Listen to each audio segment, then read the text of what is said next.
Pessoal, boa noite! Como vocês estão? Mais um dia, mais uma aula semanal de revisão. Sábado, foco total, seguimos nos estudos, galera. Fim de ano chegando, mas é tempo de seguir com foco, beleza? Muita prova por aí, muita prova em fim de ano, muita prova no início do ano que vem. Então vamos lá, vamos com tudo. Hoje falaremos sobre a aplicação da pena privativa de liberdade. Vocês votaram aqui no perfil ainda sobre parte geral, penal parte geral, e o tópico mais votado foi a aplicação da PPL, pena privativa de liberdade. Antes de eu chegar no nosso objetivo de fato, que é falar sobre o critério trifásico de aplicação da pena, eu vou trazer uma breve introdução sobre teoria geral da pena em si, que a gente segue, que a gente tem pouco tempo, mas a gente vai pontuar o que é mais importante. Beleza? Então vamos lá, galera, olha só. Primeiro, o que é a pena? Galera, a pena é uma resposta à infração penal que o Estado impõe àquele infrator, beleza? A pena ela é a resposta do Estado ao infrator de uma norma penal incriminadora.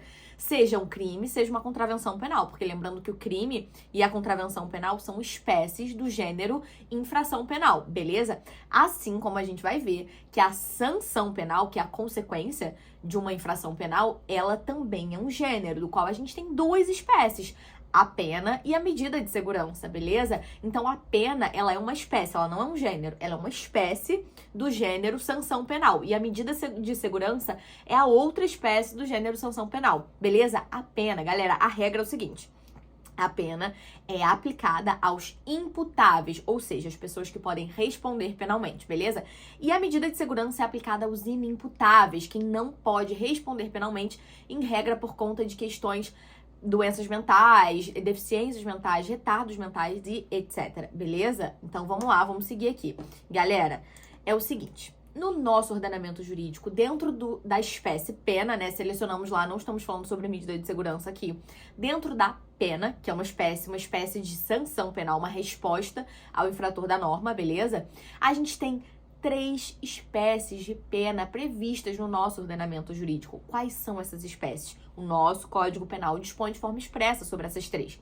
Pena privativa de liberdade, pena restritiva de direitos e pena de multa. A multa é uma pena também, beleza? A gente tem a pena privativa de liberdade, chamada de PPL, pena restritiva de direitos, PRD, pena restritiva de direitos, e pena de multa, beleza? Hoje o nosso foco é falar sobre a pena privativa de liberdade, certo?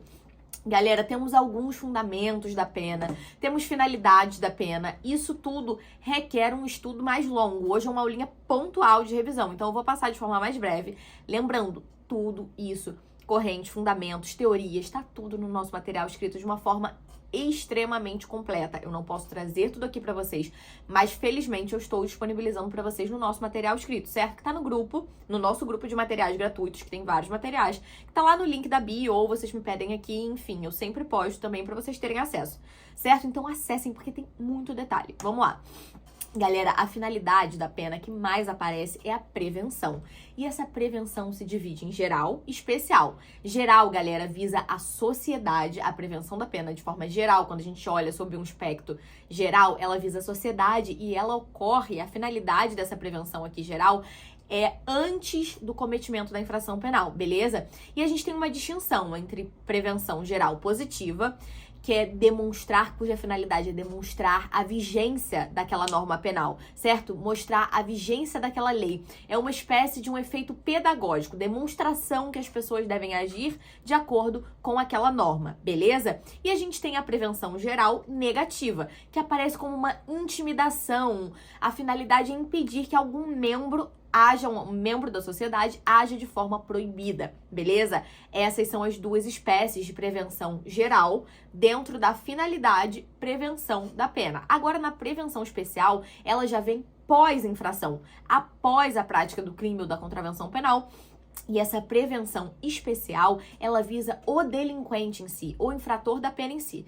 E ela também se divide em positiva, que visa a ressocialização daquele indivíduo, e negativa, que visa inibir uma eventual reincidência, beleza? Um eventual cometimento de novos delitos. Então, a gente tem também essas duas facetas da finalidade de prevenção especial, beleza? Positiva, a ressocialização, e negativa visa inibir uma eventual reincidência, certo, galera? Agora vamos seguir aqui, olha só.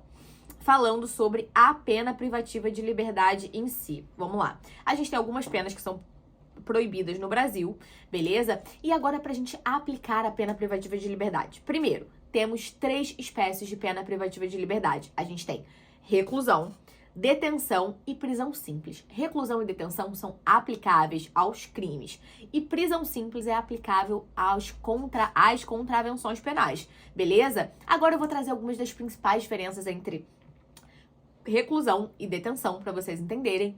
E isso está no nosso perfil, inclusive foi um post super recente, e isso também está no nosso material escrito, beleza? Um quadro comparativo. Olha só, a reclusão ela se aplica a delitos mais graves, a detenção, consequentemente, a menos gravosos. Aqui, galera, a reclusão ela admite como regime inicial de cumprimento de pena privativa de liberdade o regime fechado, semiaberto e aberto. A detenção só admite como regime inicial o regime semiaberto e aberto. Porém, não caiam na pegadinha. A gente pode ter uma pessoa cumprindo pena de detenção em regime fechado. Sim, quando? Quando houver uma regressão de regime, certo? Ou seja, lá na execução penal, ela for transferida para um regime mais gravoso. É possível? É possível, mas o regime inicial de cumprimento de pena privativa de liberdade na pena de detenção não pode ser o regime fechado, beleza? Outra distinção, galera, olha só. Aqui a gente tem a possibilidade, admite-se a interceptação telefônica nos crimes apenados com reclusão. Nos crimes apenados com detenção não se admite a interceptação telefônica, certo? Temos como efeito secundário da reclusão perda do poder familiar, tutela ou curatela, enfim, na detenção não temos esse efeito.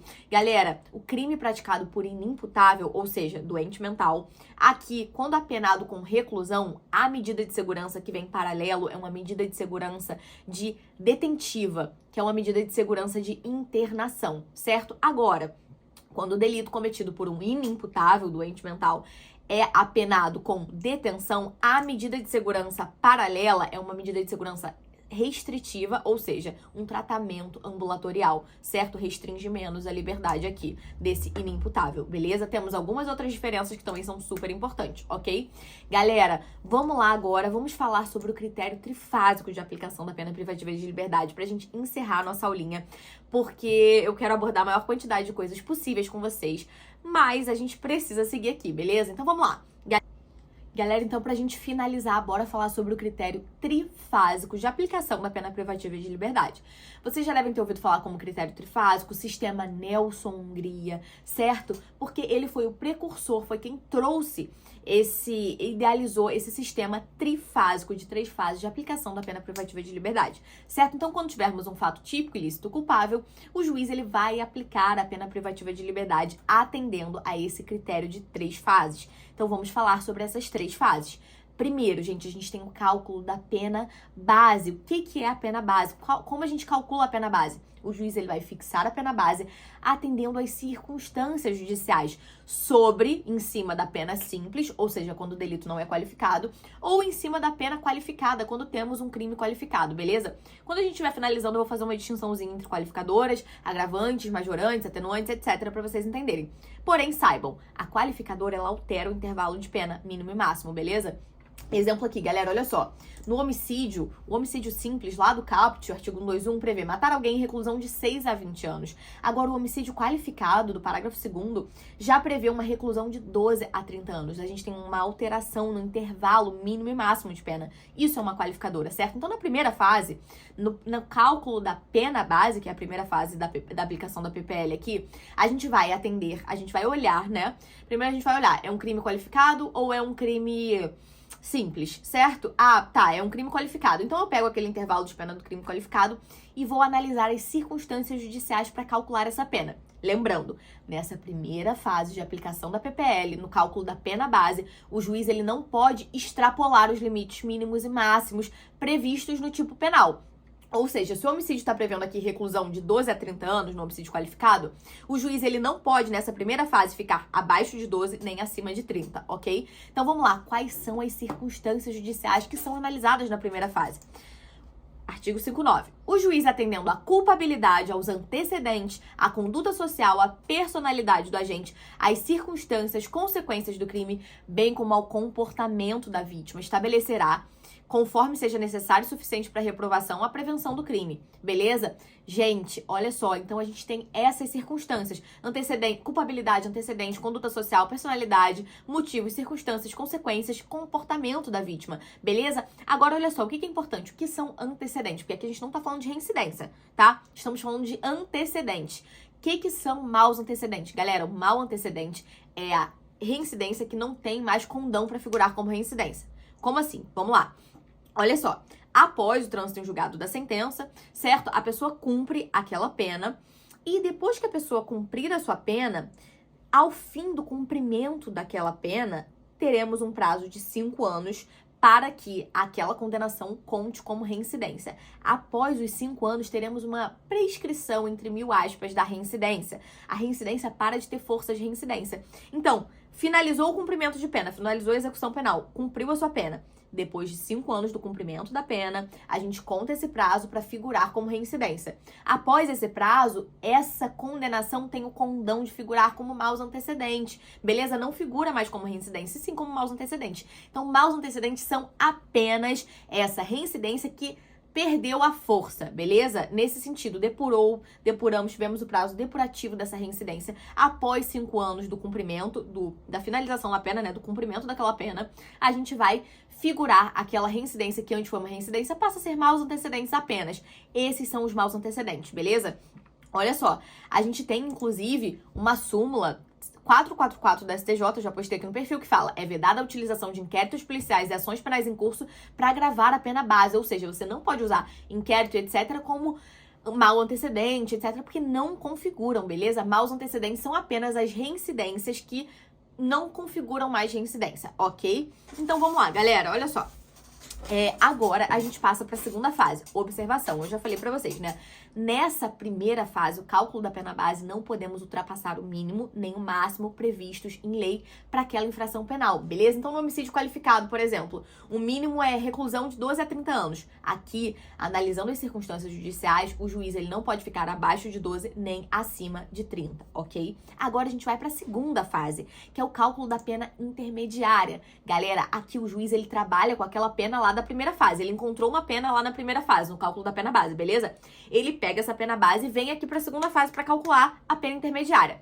Aqui, galera, ele vai levar em consideração circunstâncias agravantes e circunstâncias atenuantes, beleza? Estão previstas no artigo 61, 62, 65 e 66 do nosso Código Penal, certo? Em regra, até podemos ter outras previstas em outros artigos do Código. Olha só. Aqui ele leva em consideração agravantes e atenuantes e fixa a pena intermediária, certo? Pena provisória. E aqui, galera, olha só.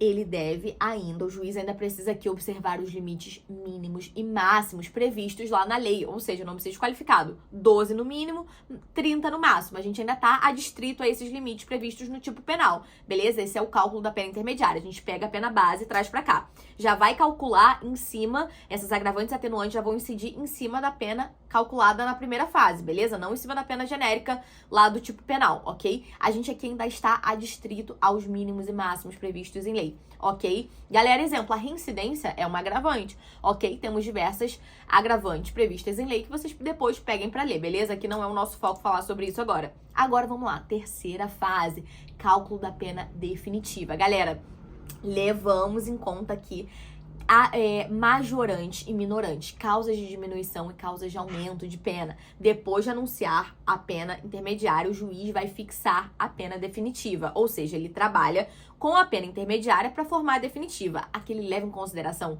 majorante e minorante em cima dessa pena intermediária. Aqui, galera, a pena ela pode ficar abaixo do mínimo ou pode ficar acima do máximo previsto em lei. Ou seja, no homicídio qualificado, por exemplo, a pena é de 12 a 30. Eu posso ter uma pena de 8, eu posso ter uma pena de 40, beleza? Aqui a gente não está adstrito aos limites previstos em lei, beleza? Então, o que a gente faz? Resumindo aqui, galera, olha só. Primeira fase, juiz fixa a pena base, leva em conta circunstâncias judiciais e calcula em cima da pena simples ou da pena qualificada.